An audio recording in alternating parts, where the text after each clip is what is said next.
fantastic timing. Typically, it's when we stop recording that stuff like this happens. Thankfully, it happened right before we started recording. Christian McCaffrey traded to the San Francisco 49ers.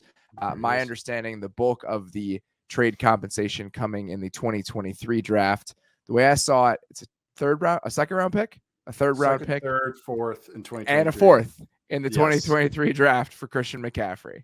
So immediately, before we get into compensation, Niners team building and running back accrual strategies, immediate reaction to how Christian McCaffrey fits in San Francisco. Oh, it's awesome. It's going to be fun. It's just Swiss Army knives galore. Just every position. You do everything. Punt, pass, kick, catch. A lot of Booby Miles kind of guys. Like that's what they'll build the whole offense out of it. But when you take a step back, you kind of realize the weight of this move and everything else that's happened in the macro sense. But just in a like schematic enjoyment of football, it's going to be awesome. It's going to be super cool. But yeah, there's other questions that go into this move. I'm so fascinated by how they're going to use those guys all together. Yeah. I mean, you think back on it, the last time I can remember Shanahan having a running back with this sort of receiving skill set in the moment was probably when he had Tevin Coleman in Atlanta. Remember when they were like lining Tevin Coleman up in the slot and they were putting him at receiver all the time. Yeah. And they really haven't had that guy in San Francisco. I assume they thought Jerick McKinnon could do some of that stuff for him when they signed him way back when, but he was hurt for the majority of the time he was on the team. So they've really just been trying to piece together that running back spot with a guy who could simply run the ball semi-effectively. So they really haven't been experimenting with the guys who are nominally running backs. They've experimenting with the guys who are nominally receivers who they put at running back. So what it looks like going the other direction, I'm curious what that could be in practice. That's a great call with the Tevin Coleman stuff because that was some fun stuff. Like the game I remember vividly in that 2016 season was they played the Broncos and they were getting into like 3 tight end looks with that, like going empty, and Tevin Coleman was just running slants on people against linebackers, and it was awesome. It brings us back to this conversation that we were having earlier today, how back then in like 2016, if you motioned Tevin Coleman out into the slot, like it would break people's brains. You could get every single bit of information you wanted to from a defense. So now we have Christian McCaffrey on the Niners, a Niners team that I think still figuring out the interior of their offensive line. If we're being kind, Trent Williams has been hurt a little bit. So I don't think we've come to understand what the 2022 Niners offense really can be. And now you're throwing Christian McCaffrey into that mix. Yeah. I think it's worth exploring how responsible this is and what this says about the timeline that the Niners are on. The Niners just gave up more or less what the Rams gave up last year to trade for Von Miller. Okay? Second round pick and a third round pick, plus a little bit more. McCaffrey's still under contract. He could still be there next year. The Rams made that move because in their minds, we're all in, baby. Like we're a Von Miller and OBJ away from potentially taking this thing over the top. And guess what? It happened. They won the Super Bowl in part because of what Von Miller was for them in the playoffs. Are the Niners so close to this thing? They're like, all right, if we get Christian McCaffrey, like this is it. This is the move that's going to take us over the top. I don't want to dampen the enthusiasm about this too much because it is inherently fun, but I'm just a little bit confused, a little bit perplexed, like from the outside looking in, like, what does this mean? Like, what do you think you are if you're going out to make a move like this? Because that's hard for me to pin down. You would think they'd be gun shy a little bit after, they traded everything for Trey Lance. I mean, they don't even have a first round pick this year as well because of that. But also, the injuries, the rash of injuries their team has had this year, you think they'd be like a little gun shy. Like the Rams were having some good injury luck last year, like more or less. And it's like, this might be our year. We got to strike while the iron's hot right now. So I don't know. I feel like they just like, they double down and triple down on what they are. And they're just like, this is fun. Screw it. Let's do it. We even talked about on our show earlier. I mentioned how sometimes actually with the Rams, how skill guys can overcome O-line woes. So I think he's just saying, juice everybody up. Let's just get all these guys, super serum soldiers on the outside. And then we'll just figure out, we'll mosh our offensive line together and I'll scheme it up. I'm I'm very curious. Like, it's not responsible whatsoever. This is so much draft capital for running backs over and over and over. And I'm all about like drafting a running back a year, but it's like day 3 picks. These are third rounders he's given up over the years, and now he's given up more. But I don't know. I'm back and forth because I'm excited in 2 weeks to be going like, hey, did you see how they use CMC with Debo? Like, do you see like all those motions? And on that level, of course it's going to be fun. But you look at it, and I just said maybe part of the compensation and part of the thinking is that McCaffrey is under contract next year. He has an $11.8 million base salary next season. Next 2 years. Yeah. So they have this rookie quarterback contract theoretically that they can kind of wield, but wielding it for a $12 million running back on top of the other extensions that they've handed out, we can argue whether that's a prudent decision. So you get back to what you just said about what they've spent on running backs. Let's go on a journey together. Okay. Oh, 2017, Kyle Shanahan and John Lynch get to San Francisco. Mm-hmm. They must trade up in the 4th round for Joe Williams. It must happen after they gave McKinnon that contract. Yes. So they must do it. Joe Williams fizzles out. They pick him in the 4th round. They trade a 5th round pick to go up to get him. Okay. Yeah. We can continue this game. The Joe Williams things happen. Joe Williams things happens. We talked about the McKinnon contract. They went out and they got Tevin Coleman at some point. They had all these guys that were undrafted, back of the roster guys that were crushing it for them, like Raheem Mostert. In last year's draft, they trade up in the 3rd round and give away a future 4th round pick to draft Trey Sermon. Yep. Who is no longer on the roster. Who got outplayed by a 6th rounder immediately. And then this year, they drafted Tyria Davis-Price in the 3rd round, and now they're trading 3 more draft picks next year to go get Christian McCaffrey. So if you add all this up, it's a 3rd and a 4th for Sermon, who doesn't play. It's a 3rd for Tyria Davis-Price, who they clearly don't think is going to be in the mix for them anymore. And then it's 3 picks for Christian McCaffrey. So now you're talking about like half a dozen day 2 picks to build your running back room, and then this is what you're left with. Again, it's going to be enjoyable in practice when we watch it, but we got to take the nuclear codes away from Kyle when it comes to the running backs here. That's exactly it. And it's the irony of it, or I guess, of course, this happened, is that the other team in on this, or trying to get on this trade, was the Rams. And that makes a little bit more sense. They're already so far gone, it doesn't matter. But it's anymore. So funny. It's like, again, you guys, like, what's with you guys are running backs and like skill guys? It's like, I don't know if they who they go after. They have a type. These guys fall apart as soon as they touch them. Like, I don't know what it is. It's just funny that these 2 teams, Shanahan and McVay, are just like, oh yeah, another 2nd round running back. Oh no, we got to get a 2nd, 3rd round running back. That's what we give. It's not a 1st rounder. We're okay. But 2nd and 3rds, we just got to keep spending these top 100 picks on these guys. And it's just funny that they can't stick the landing ever because of just one reason or another. Slightly arguable that the Niners did have a little bit more ammo to work with some of these moves. Over the last 2 years, they got a pair of 3rd round picks for the Robert Saleh hiring from the Jets. And then they got another 3rd round pick because Martin Mayhew was one of their executives, got hired as the GM of the Washington team. And they got 2 picks for Mike McDaniel getting hired by the Dolphins. So even though they've traded away their picks that they own in the 1st, 2nd, 3rd, and 4th round this year, they do have 2 back of the 3rd round picks. Yeah. This is very Rams-like. The Rams are also stumbling into these comp picks because that's how they try to justify it and build this thing. And that is where the Niners are now. But this is like what I would do in fantasy football. Yeah. It's like, oh, well, I got a random 2nd rounder by trading away Matthew Stafford 2 years ago. Sure. It's free money.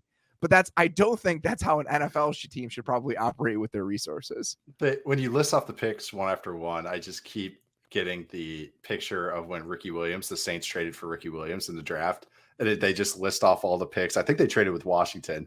It's just all the picks that New Orleans traded for Ricky Williams to move up. It was like their entire draft and next year's 1st rounder. That's what like was going through my head. Like just like, boop, boop, boop, boop. Like every pick you're listing, every player they're drafted. That's what I was picturing, was that type of like ESPN draft graphic. So it's a lot. It's a lot to take in because I just don't I can never do that. Like it's just proven that this is not the way to do it. And you would think that, yes, they're getting these defensive guys and they're getting guys that are stepping up that are later round picks. And I mean, DeMondre Lenore, and like, who's a 3rd day 3 pick, is starting at nickel corner, and they're like hitting on these picks, but it's just such a hard way to live because that's an argument for why you should want more of them. Yes. It's just a sunk cost. Or just like you're just giving yourself a little more ammo, just room for error. That's what you're giving yourself. So it's just, you're narrowing. A fifth rounder can turn into Hufanga.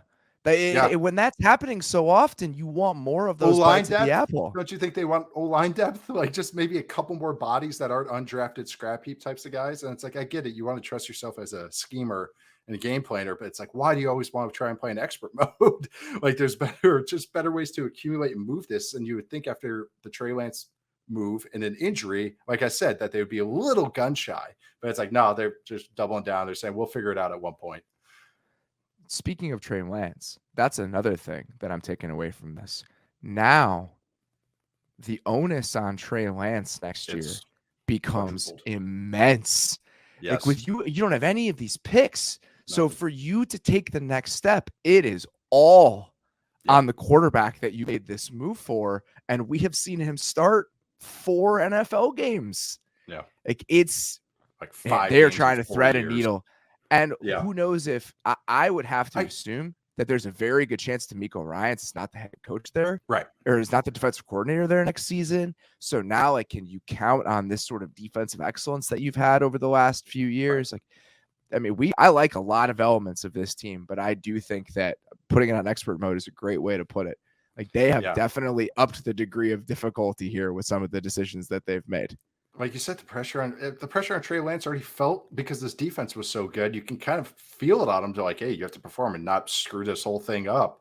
And I mean, now it's just, I get it. The NFC is down. It's not a great conference, this year. And like, we watched the Saints and Cardinals tonight. Right. And so now it's okay. I can maybe say that it's like, hey, this is our chance to really like push. Hey, it's a 1-game season. Once we get into the playoffs, maybe this gives us a chance, I guess. But you got to pay up at some point. The Bills do at some point, or you just get bit in the ass in other ways. I mean, we just talked about today with the Rams, and it's like you thread the needle, and yes, you stuck the landing last year, but then it wears you down over time just because you just don't have that leeway that you would want. I mean, yes, this is all kind of obvious arguments, but it's still like worth saying. This is the trade-off, literally, of what you're doing right here. If you're trying to spin this if you're trying to justify, if you're trying to rationalize, if you're the Niners, I do think that point about the NFC is how you could potentially get there. Like they're getting a lot of these guys back. We talked about it earlier today. They're getting Bosa back. They're getting Trent Williams back. They're getting Jason Verrett back. We'll see how long Travarius Ward is out. Jimmy Ward is going to be back. And so most of these guys, McGlinchey, hopefully he gets back relatively soon.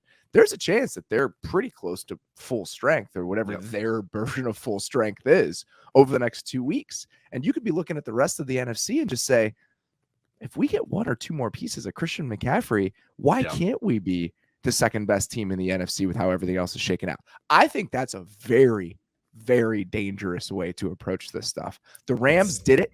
The Rams walked that tightrope all the way to a Lombardi trophy, but that's really hard to pull off. Most of it's so hard. Those rationalizations typically don't work out because winning Super Bowls is really difficult.